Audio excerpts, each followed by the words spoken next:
Hey guys, welcome to another episode of Amber Unfiltered. Today I want to talk to you about a realization that I had that the holidays actually aren't as bad as I've made them out to be in my head. But before I do that, don't forget to like, comment, and subscribe. Also, if you want to cash at me at AmberUnfilteredShow, that'd be greatly appreciated. So I kind of came to this epiphany, when was it? What's today's date?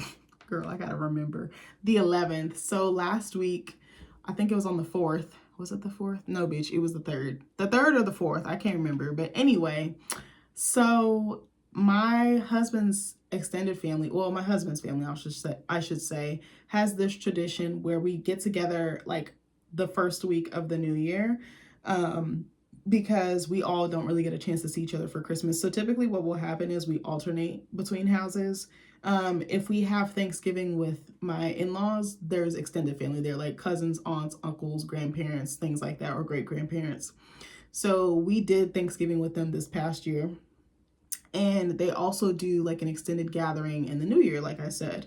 And we do like a white elephant. We do like, regular holiday dishes like turkey, ham, mac and cheese, scalloped potatoes, all that type of stuff.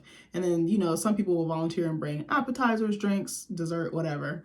So we did that and I actually had a lot of fun. And I want to say actually, because nothing bad has happened, but I think every year I like panic in advance. And every time I think because I'm so tired out from the holidays that I'm just like, I don't want to do anything else. Like Thanksgiving is asking me to do a lot. Christmas is asking me to do a lot because I'm a person who really struggles through it. But a lot of people didn't really know and I didn't really tell people. I just would kind of suffer in silence. And I would always me and Nick would just like come to blows about it because he's very much into the holidays and I'm not. And I don't know what it is. Like, I can't remember exactly why I struggle around the holidays. It's almost like muscle memory, like the feelings and just like the negativity. But then when I participated in the like extended family gathering with his side, I was like, this actually wasn't bad at all. Like, I actually had fun. And I was like, what was I freaking out about? And I realized if I let myself like feel it and be present, like it'll be better, and that I don't have to freak out because I'm around people that I trust, that I feel safe with. So why am I freaking out? But I think because I have such a unique family dynamic in more than one way, like I think for me it reminds me what I don't have and I grieve it and I mourn it, but also I just automatically shut myself like down or off. Like I don't even give myself a chance to like feel it or be immersed in it, because really it's about love. It's about communion, like connection. It's about just being kind to people and like spreading that cheer and like that joy. And I like my husband was the one that said this. Like I really didn't, I don't know, like it wasn't bad. I was like, what was I freaking out about? Like even Christmas, I was like, oh, this was like mad fun. Like I was like, what have I been doing? Why have I been in this slip? I still can't figure it out. But even Christmas, I had a lot of fun. Like we went to my in-laws in the morning. We were supposed to go to my aunt's for dinner, but then I think everybody got sick and got the flu, like my cousins and stuff like that. I think they're doing okay now, but we did that and then we went to my mom's for dinner and I was like, both houses was lit. Like it was fun. Like I still don't understand why I just get so sad. Like even now I'm like, oh, it's in 10 or 11 months. And it's like, why are you feeding into this like so far in advance? Why are you so worried about that now? Like, why can't you just enjoy January? Why can't you just enjoy February or March or what have you? Like there's like, I don't know. I think I just view them so negatively, but I was like, I actually had mad fun. Like I didn't really eat that much food. I made this really fire cracked chicken dip. It's like basically almost like buffalo chicken, but slightly different. It's not as spicy, but I put some buffalo sauce on it. So I was like, I basically made buffalo chicken dip, but it had like shredded chicken. I just used pre-made rotisserie chicken and just shredded it with forks. And then it had like cream cheese, bacon, sour cream.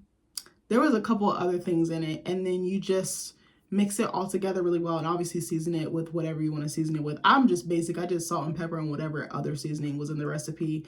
And then you just bake it in the oven. Oh, also cheese. So then you just bake it in the oven. It was so fucking good. They destroyed that pot. I put it in one of my Dutch ovens and we brought it over. We only had like the bottom like corner was left and it was like a thick pot like this. Like Nick and his uncle were like circling the fucking pot like honeybees. I was like, what? Why y'all hovering, bitch? But it was actually so fun. Like I didn't really eat any of the holiday food because I kind of get tired out by holiday foods. Okay, y'all gonna laugh at me. I love sides. I don't like ham. I don't really like turkey like that. Like I like it, but I don't like it the holiday version because I feel like it's Okay, I feel like with ham is very gristly and like fatty, and it's got more white than pink, and I like the more pink parts. And then for turkey, I just feel like it's hella dry. It doesn't matter what you put on it. And I was like, maybe it just needs to be cooked a different way. But I'm like, I'm not into it. Just give me the mac and cheese. Give me like some potatoes. Give me like some green beans or like a Brussels sprout, something. Give me something of that nature. Shout out to Nick's uncle because he made this bomb ass Brussels sprout like candied mix. Oh my God. I think it had like honey, cheese, bacon. There was some other shit. And then he put like other vegetables and made almost like a succotash. It was so goddamn good. I said, baby, I'll eat this whole tray right now. But I was like, oh my gosh. I was like, okay, so we get there.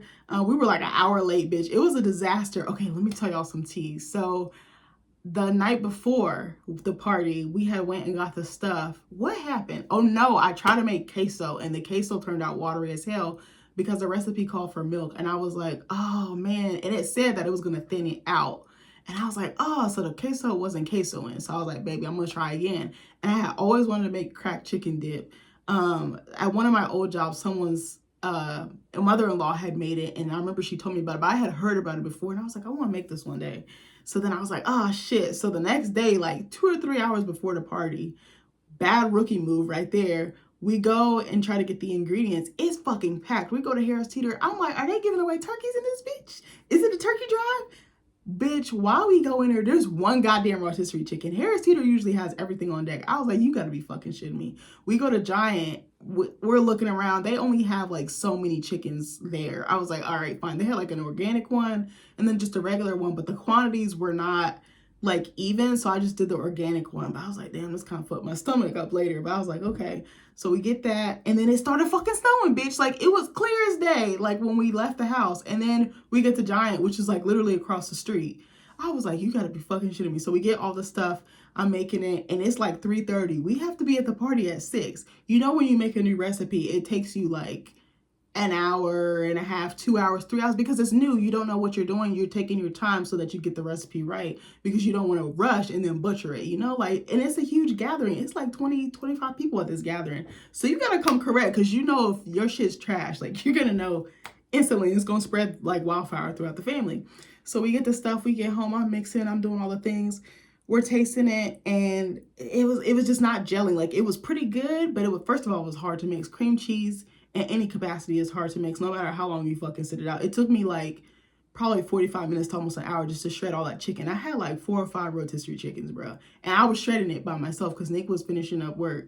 And then like mixing everything, it was very heavy. I love a good dip though. Like dips are like my thing. Like I love bringing those to party. I made crab dip, spinach dip. I make all types of shit and it always hits every time. And so we were mixing, we were taste testing, it just wasn't adding, and we just like keep adding cheese, like keep configuring it. So Nick is in there helping me. We're tasting it, making sure it tastes good. And then we put it in the oven and I'm like rushing. It's 5 o'clock, bitch. It's 30 minutes away where we needed to drive. I said, I know you fucking lying. And then we still had to bake the chicken dip. So I was just like, oh, bruh. But anyway, it was a hit. It was a fucking hit. Like people were destroying it. Like it was so funny. The house that we went to, I won't say the family member's name, but their house is fucking beautiful. Like it could probably seat like 40, 50, 60 people in that bitch. It's big. So we were in the basement doing white elephant and my mother-in-law just picks up my Dutch oven. She's like, yeah, I'm going to bring this downstairs. I said, bravo, bravo, bravo, bravo. I said, okay. But it was nice because my sister-in-law and brother-in-law were there. I have 2 brother-in-laws and then 1 sister-in-law on this side. We were just talking. We were sitting at the table together. They were just sharing different memories. We were just talking about funny times, like when we were drunk and stuff like that. There was one time, okay, TMI. There was one time we got so shit-faced, me and Nick. I woke up and Nick had my wig on. I said, I know you fucking lying, looking like Sideshow Bob, bitch.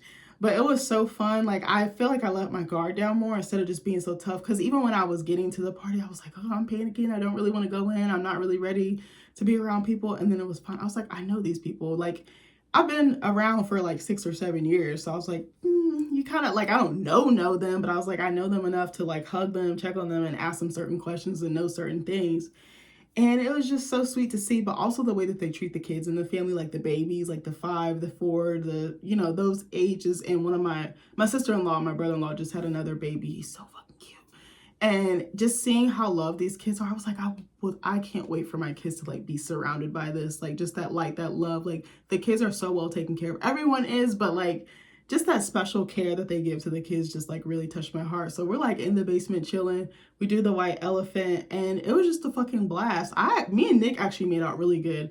Nick got a weighted blanket. This motherfucker said he got it for me. I said, I didn't tell you to do that. He was like, but I purposely picked it for you. And I was like, you are the GOAT as a husband, I swear to God. And then I got this.